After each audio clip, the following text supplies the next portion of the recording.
Coming up this morning on UT Today, it is officially allergy season and many of us are feeling the effects. We talked to one doctor about the dreaded season and how to stay healthy this spring. Plus, as campus climate heats up, we sit down with the interim vice chancellor for diversity and engagement to hear what steps the university is taking to cool things down. And all aboard the Dollywood Express. The park is officially open for its 2019 season. We were there to kick off the season and hear about the park's newest and biggest expansion ever. Coming right up on UT Today.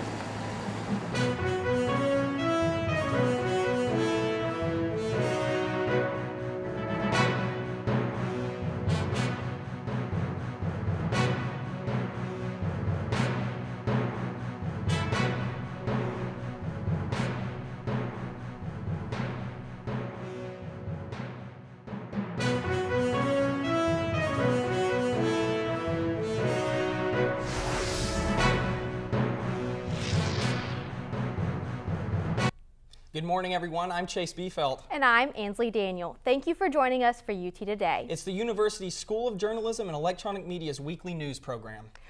Well, we'll get to the previously mentioned stories in just a moment, but first, tension on campus is high and some students are demanding change. That demand is coming from the Student Government Association. We sat down with Student Body President Ovi Kabir to find out what students are asking for and why they are. Use the term demand in there because, and some students may think that's a heavy term. We use that term because I think the time for asking for change on our campus, it has kind of stopped. We can't keep making statements about the racist issues that we have on our campus that keep happening over and over again. I think now it's time to look at what changes can we actually make within our university, make sure these things don't happen. Later in the show, we have a more in-depth discussion about campus climate with Interim Vice Chancellor for Diversity and Engagement, Tyvee Small. That's coming up in just a few minutes. But first, let's go hop on the Dollywood Express. Well, Dollywood has officially opened for its 34th season. Pass holders and some lucky members of the media got a peek of the park before the grand opening. I was there as Dolly Parton welcomed season pass holders and the public at her namesake park. This season will bring Dollywood's biggest expansion yet. Crowds line up as Dollywood opens its gates for its 34th season. The Festival of Nations is a big draw, but many line up hoping to see the park's biggest attraction, its namesake, Dolly Parton.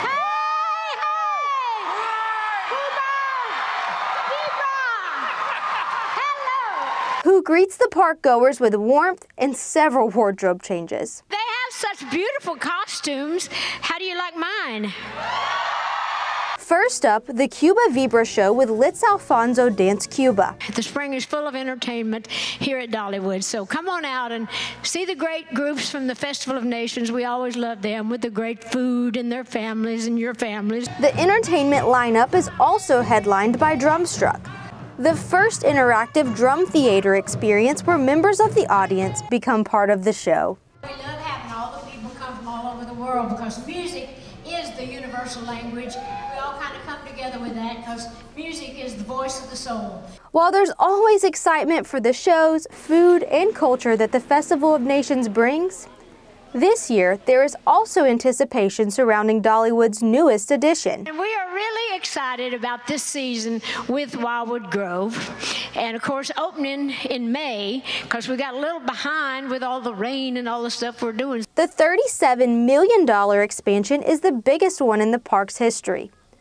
Wildwood Grove is set to open May 10th and 11th with new rides, restaurants, and adventures for everyone, all in one place. It is really going to be something that brings families together. We want people to laugh together, play together, have fun together. This new land is near and dear to Parton's heart as it reflects how she remembers the mountains from her childhood and the nature and beauty of East Tennessee. Wildwood Grove brings the spirit and the splendor of the Smoky Mountains to Dollywood like never before.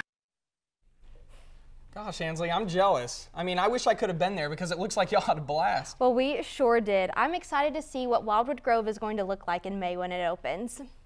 Well, and Dolly really says that the magic will begin at dusk when the Wildwood tree lights up the grove. Beautiful. All of those lights are going to change with each festival throughout the seasons this year. And speaking of festivals, a recent addition to the Festival of Nations is the Food Stamp Passport. It's your guide to eating your way through Dollywood. We spoke with Ellen Liston, senior publicist for Dollywood. She gives us a taste at what visitors can expect from the passport. When people first come in, they get their passport. There's little places on each country, like a regular passport, where they get it stamped. A great way to kind of see the world when you come to Dollywood. Before you enter the park, the Festival of Nations will go from now until April 14th. And I'm stoked to try Cuban. I just got into the Cuban scene recently, and the food's kind of heavy, but sounds really good. I had the paella and it was so good. Paella? Am I supposed to know what that is? Yes, you definitely are. Well, students are demanding change, and we wanted to see if these demands are being taken into account by UT administration. UT Today reporter Nicole Painter joins us now with Interim Vice Chancellor for Diversity and Engagement, Tyvee Small. Nicole? That's right, Ansley and Chase. I am joined today by Tyvee Small, who has recently been appointed as the Interim Vice Chancellor for Diversity and Engagement. Thank you so much for joining us today, Tyvee. How's it going? Thank you for having me. Yes. How's it going? It's been really busy. That was going to be my first question is, how is the job treating you so far? So far, so good. I'm having fun. There's a lot to do, but I'm enjoying it. Getting the chance to really meet. I've been at the university for 12 years almost, but in this role for about 2.5, almost 3 months.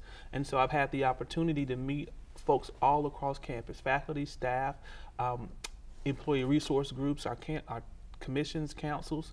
So it's been really neat getting a chance to connect with people in different ways from my old role in the business school, in the Haslam College of Business, and then doing a whole lot of listening. So the last 3 months I've done a whole lot of listening, and we're ready now to start thinking about rolling out strategic priorities in this role.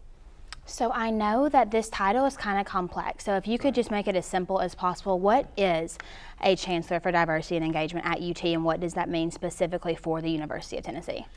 It means for the University of Tennessee, it means that there's someone who wakes up every day and comes to campus and thinks about ways that we can create an environment where everybody can bring their authentic self to campus. Whether you are, student, unrepresented minority student, whether you're a woman, whether you're first generation, whether you're LGBTQ+, whatever that, if you're a veteran, a student with a disability, whatever that is that you bring to campus, that's your authentic self, that we create an environment where you feel like you can be respected and that you can really do whatever it is that you want to do at UT to be successful. There are a lot of people probably on this university and a lot of people statewide that don't understand this position, don't understand why this position or this office needs to be funded. Why does this office and your position need to be funded, and why is it important to the university? You know, I would say initially because it's the right thing to do, right? But if you want to think about, if you want to dig down a little bit deeper, then it's also an economic development imperative, right? So as we think about companies and think about people who want to come to Tennessee, they want their employees to work in an intercultural, international workforce. They said, many of the companies said, when we hire a student today, it probably is not likely that they're going to spend their entire career on U.S. soil. Okay. So they need to be international and intercultural and understand how to work with people who are different from them. Okay, let's talk about moving forward. Just you personally, your office. Let's talk about 5 years, 10 years. Where do you want to see the university in terms of the culture of it, what people think of when they think of the University of Tennessee, prospective students, alumni? What do you want the thought of UT to be in general moving forward? We want this to be a place where people can be proud of, that they can look at their alma mater or their place of employment or the school that they're attending right now and say, this is a place that I can be very, very proud of. Thank you again so much for joining us today. We really appreciate you being here, and we're excited to see what your office is going to do for the university. Thank you. Thank you for having me. Of course. Ansley, Chase, back to you. Thanks, Nicole, and thank you, Vice Chancellor, for taking the time to break this down for us. The Roddy snake neck turtles are the only turtles to live on Roddy Island in Indonesia. They're in the top 25 for the most endangered turtles in the world. And now you can find them at Zoo Knoxville. 2 baby turtles hatched just this past week. UT Today reporter Kim Rafferty got a chance to meet Zoo Knoxville's 2 newest friends, and boy, those things are cute. 2 turtles hatched at the Knoxville Zoo last week, and these little guys are turtly awesome. Although they're very adorable, these little guys are also critically endangered. Roddy turtles are one of the top 25 most endangered turtles in the world. The wild situation is pretty bad. We think that mostly there's not a whole lot of animals left in the wild as far as numbers. So anything that can be done in captivity to kind of help booster and kind of help serve as a last-ditch effort is really important for the species. Roddy snake necks were only discovered in 1994. And very quickly after they're described, lots of folks wanted to collect them for pets. So they were taken off the landscape pretty quickly for the pet trade. These little guys come from a species that can only be found on Roti Island, the small Indonesian island which they were named after. Breeding is difficult because it takes 10 years for Roti turtles to mature and be able to produce more babies. They took 173 days to hatch, and they should be roughly 50-50 mix of male and female. Fortunately, there are early initiatives by the Bronx Zoo to release Roti Island turtles back into the wild. These baby turtles and the limited number of turtles in captivity will do their part to bring this species back. These particular 2 turtles will probably not be released into the wild, but what they might do is they might serve as exhibit animals for other turtles that might go get released into the wild. So they're important just to add to the overall population number of both captive animals and then wild animals. In the meantime, these little turtles will wait at the Knoxville Zoo until they're transferred to another zoo. Eventually, these little rotty-necked turtles will hold the hope for their species. Thanks, Kim. Those little guys are just adorable. Yes, they are, but it's so sad to hear that they're endangered. But I am thankful that Zoo Knoxville is doing something to help. They're always doing their best at Zoo Knoxville. Yes, well, it's officially spring, and that means it's also officially allergy season. UT Today reporter Ariel Stark sat down with someone who knows allergy season all too well, but also who knows how to stay healthy as we get further into the season. Spring is here, which means allergy doctor Ty Prince is hearing patients complain of those typical seasonal symptoms. More itchy, watery, sneezy type symptoms than the sinus infections are going to be more pressure-like pains, sinus headaches, sore throats, that kind of thing. Research shows if you have allergies and asthma, the symptoms of one can trigger the symptoms of the other. Especially if they had allergies and especially if they had asthma as a child, the asthma is more likely to be allergy related. But that's where the testing comes in for asthmatics. It's recommended all asthmatics get skin tested for allergies. It's very simple. If your allergies are bothering you, if we can't get this fixed up here, as this gets worse, the asthma will get worse and vice versa. If we can get the allergies doing a lot better, the asthma will do a lot better. To take charge of your symptoms, you may consider getting regularly scheduled allergy shots. Here at the Allergy, Asthma, and Sinus Center, your medicines are specifically made, tailored to your needs, then filed away for your next visit. Those medicines will work better than the other over-the-counter medicines. However, you have to use them regularly before they're going to work. Although you can't avoid allergens altogether, Dr. Prince has a few preventative tips for students to stay on track this spring. You might need to stay more indoors and keep the windows and doors shut in your car and use recycled air in your car's air conditioning and or heater. But also taking your allergy medicines before you get exposed will work better than if you take it after the fact. For UT Today, Ariel Starks. Thank you, Ariel. The Student Health Center here on campus is also equipped to help with allergy season. You can find out more about what they offer on their website, studenthealth.utk.edu. Still to come on UT Today, we catch up with 2 local women who are using their experience and gifts to help other people live healthier lives. If you hang with us through the break, we'll tell you all about it when we come back. Welcome back to UT Today. One woman right here in Knoxville is changing lives through yoga. That's right, but not before it changed her own. UT Today reporter Jaleesa Baidu sat down with Patty Dougherty and joined us now in studio with more. Jaleesa? Ansley and Chase, I got to talk to yoga instructor Patty Dougherty about why she decided to make the switch from media to meditation and open up her own yoga studio right here in Knoxville. Hello and welcome to Yoga Basics. I'm Patty, I'll be your instructor today. Before she was the owner of Breezeway Yoga Studio, Knoxville native Patty Dougherty was pursuing a career as a news producer. I found that my old life in television was rather toxic. So she switched to something that would bring her peace. It was such a transformational experience for me that I wanted to share that. After teaching in Los Angeles for many years, I was wondering who's teaching my peeps yoga. So then, I moved home and started teaching. After she opened her first studio on Rocky Top, she had to find a bigger yet relatively close location for her second studio upon demand. My students said, Patty, we love you, but we're not leaving this area, so you have to find something in this area. And so she found Breezeway Yoga Studio. We have 4 or 5 classes a day. all different styles of yoga. It just depends on the teacher. The teacher runs their own business here, if you will. Allowing each person to find their own unique and comfortable style. One of my favorite definitions of yoga is that it's designed to cleanse and calibrate the human system in order to experience life at a higher resolution. Which has enabled her to wake up in a fairly good mood, enabled me to move my body so that my bones and muscles fit me better. Something she teaches her students here in East Tennessee. She continues to spread peace through therapeutic yoga, one asana at a time. You can find out more about Patty and Breezeway Yoga on their website at breezewayyoga.com. Chase and Ansley, back to you.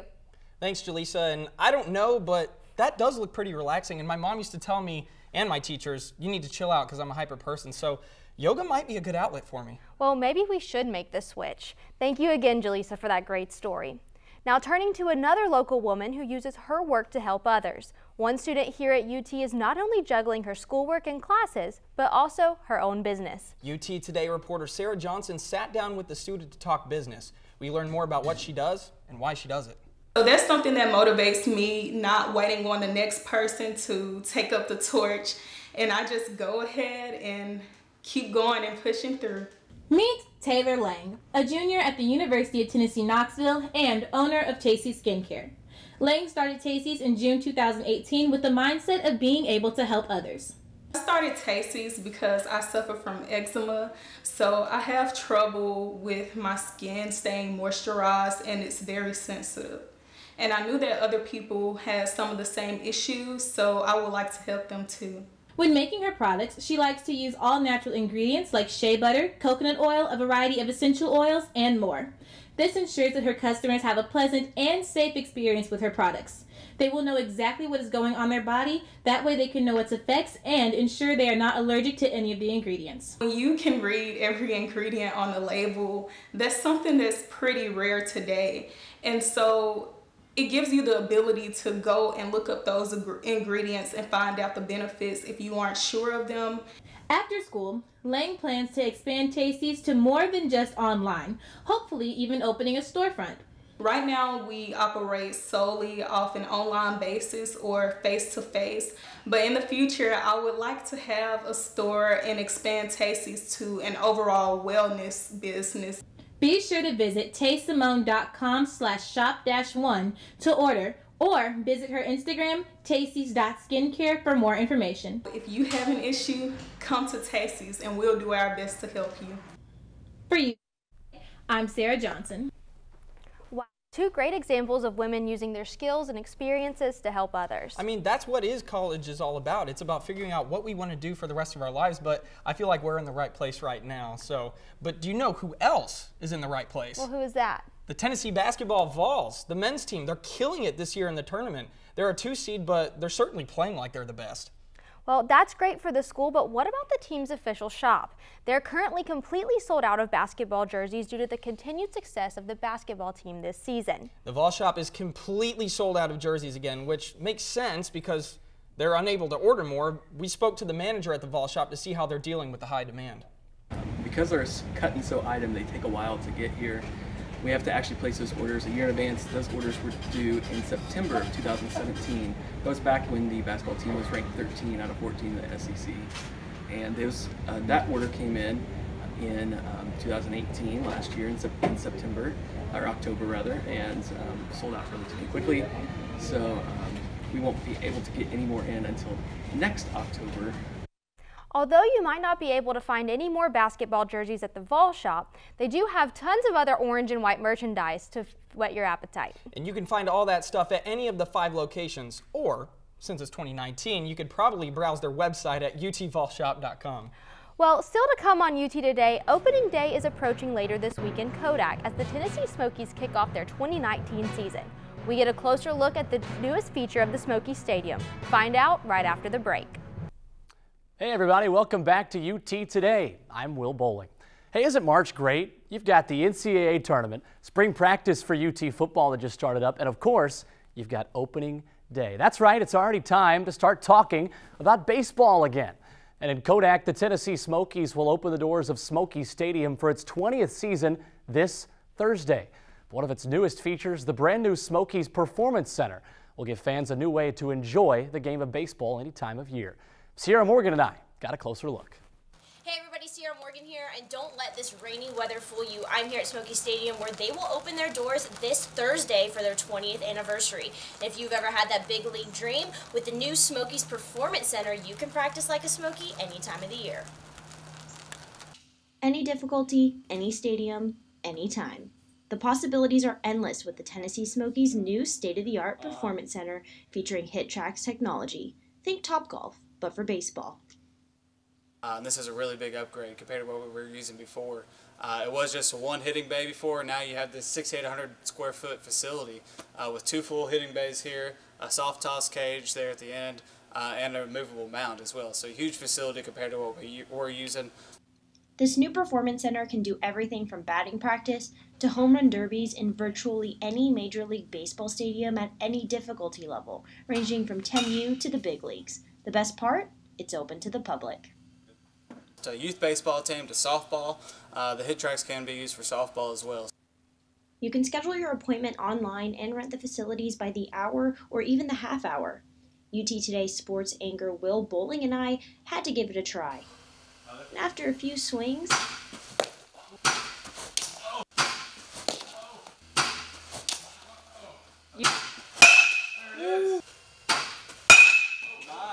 we were finally able to get the ball in play. The Tennessee Smokies will open their gates for their 20th anniversary on Thursday, where they will play an exhibition game against Walters State Community College. For UT Today, I'm Sierra Morgan reporting. Yeah, pretty cool stuff, except I definitely need to still work on my swing. Got a little rusty there. Hey, well, the real Smokies, instead of us, the amateurs, they're going to be back this week. Tennessee's exhibition game against Walters State will actually be this Wednesday, so the stadium will be open then, and then they'll start a 5-game series with the Mississippi Braves. That's this Thursday. For tickets, you can check out SmokiesBaseball.com. Well, more UT Today coming up. We'll wrap things up after the break. Well, that's going to do it for us this morning on UT Today. Be sure to follow us on Facebook, Instagram, and Twitter. Thanks for joining us. We'll see you next Sunday at 11:30 a.m. And now we leave you with sounds and views from the Holston River.